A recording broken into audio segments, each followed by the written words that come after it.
Hello and welcome to you. I'm Sam Zagar. This is my YouTube channel. Maybe it's your first time here. If it is, welcome. I'm going to talk a little bit about relationships today. It'll be a fairly quick one.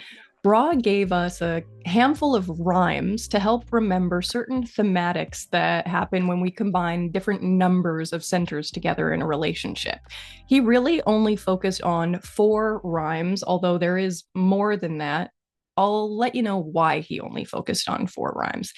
It's a little bit of a bummer, but don't let it wreck some of your optimism if you're in one of those other relationships.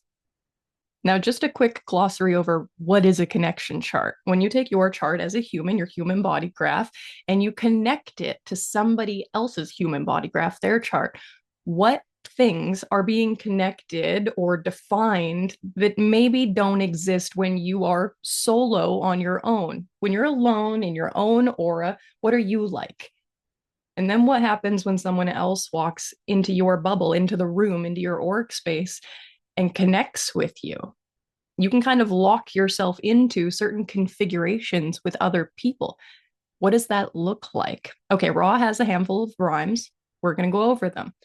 If you have a connection chart with somebody else where when it's combined, all 9 centers in the body graph become defined or colored in, you're what Ra calls a 9 and O, nowhere to go. 9 centers defined, no centers undefined or opened, which means nowhere to go in terms of it's almost like you got everything you needed from one relationship, which is a pretty intense thing to say and not exactly accurate. Take it with a grain of salt.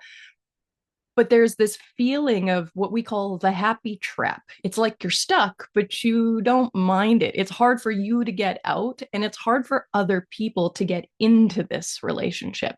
If you and your partner, or you and your child, or you and your best friend make a 9 and O connection chart, this is a pretty tight relationship. Whereas if your connection chart is an 8 and 1, have some fun. There's a clue. There's a clue in every single rhyme. So if my connection chart and mine and my partner's connection chart do come together to make an 8 and 1, have some fun, when we connect everything in our body graphs together, the only center we're not able to define is the sacral center. That means we have one center open or undefined in the body graph. And I want you to think, when you have all 9 centers defined, it feels like a very kind of intense pressure. As soon as you have an 8 and 1, you have an outlet for that pressure, which means the pressure of these other 8 centers kind of has to be alleviated through this one undefined center. Now, the nice thing about the relationship is that there's only one center undefined, so you kind of both have to go through it. In my own personal life, if I'm alone in my own aura, I have 7 undefined centers. But when I'm in aura with my partner, together, we kind of make a new creature. That creature, I'll be honest, is a pretty intense single definition emotional manifester, which is what my partner is anyway. That being said, that 8 and 1, it's like that escape. This is our outlet. Anything to do with the thematic of that center is going to be a place of expansion, exploration, freedom. It's a place where y'all can go and explore certain things about yourself. Okay, 7 and 2, work to do. Where's the work? If together in your connection chart, there are 7 centers defined, but there are 2 centers left undefined or open. This is different from the 8 and 1 in that with the 8 and 1, we both had to exit that same open center. With a 7 and 2, let's say the open centers are the head and the root. If that's what's open in my relationship with someone, we can relieve the pressure this way, or we can relieve the pressure that way.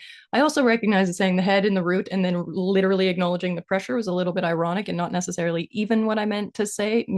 I'll do it again. The ajna and the ego.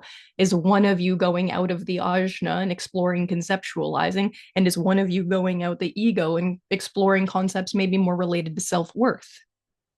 Okay. 7 and 2, work to do. You might go to work separately, as in in many ways, go to school. You're going to explore your deconditioning in different places. That's kind of the tricky thing with a 7 and 2 is you might separate and go out different outlets, which makes this a it's funny. It's like I want to say a more separate relationship, but in many ways it's like a less and codependent still isn't the right word either here. But when you're 9 and 0, you're like you're quite together. When you're 8 and 1, you're very together with a little relief. With a 7 and 2, it's like you're pretty together, but you could go these ways. 6 and 3, better to be free. Now, I said Rob would really cover 4 of these: 9 and 0, 8 and 1, 7 and 2, 6 and 3. 6 and 3, better to be free.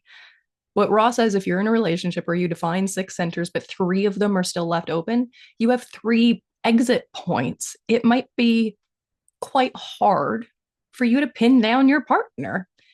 What I really want you to hear there is if you're in a 6 and 3 relationship, in order for that to be a harmonious relationship, a comfortable relationship, you're going to have to be okay with a lot of independence. You're going to have to be okay with not being in each other's bubble all the time. It's like it's a good relationship, but it's not necessarily what other people might perceive as like a super tight relationship. And it certainly is not going to present as like an enmeshed or a codependent kind of relationship. Now, the rhymes go beyond this. So why does Ra only pay specific attention to those first 4 rhymes? Because the next rhyme is 5 and 4, not a relationship anymore. People don't tend to like that marketing very much. It's like it's implying, why bother? And for the most part, those relationships will not last. They won't work very well because it's hard to make it actually feel like a relationship. That being said, doesn't mean that it can't happen. I think that pretty much any relationship can work with the right level of not only awareness, but respect for differentiation. If you can't respect your partner's differentiation, your relationship honestly just it doesn't have a hope in hell anyway.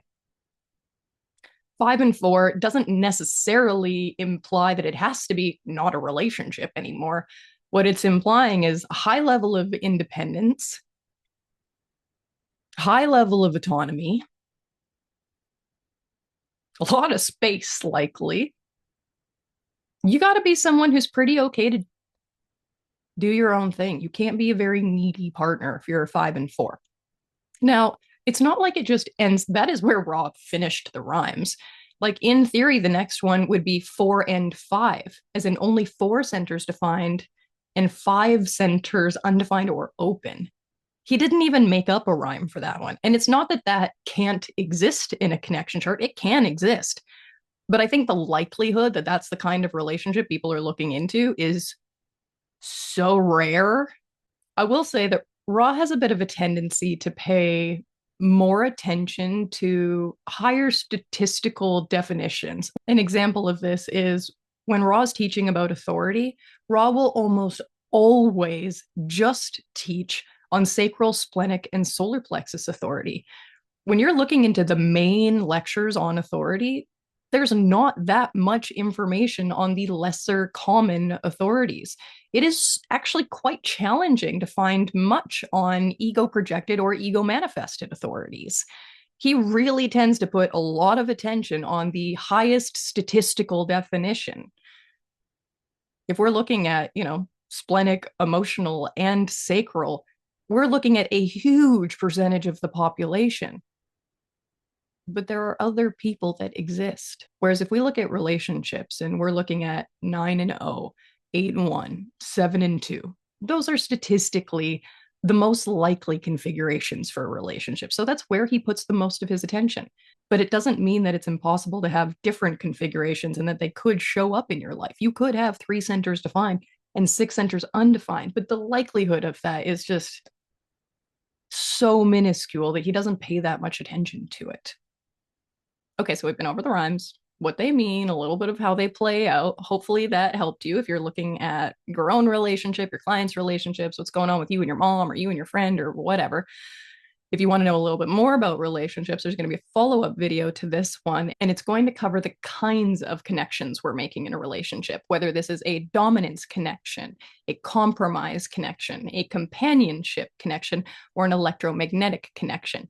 If you're ready to take your relationship analysis to the next level, go to that video. I'll see you next time.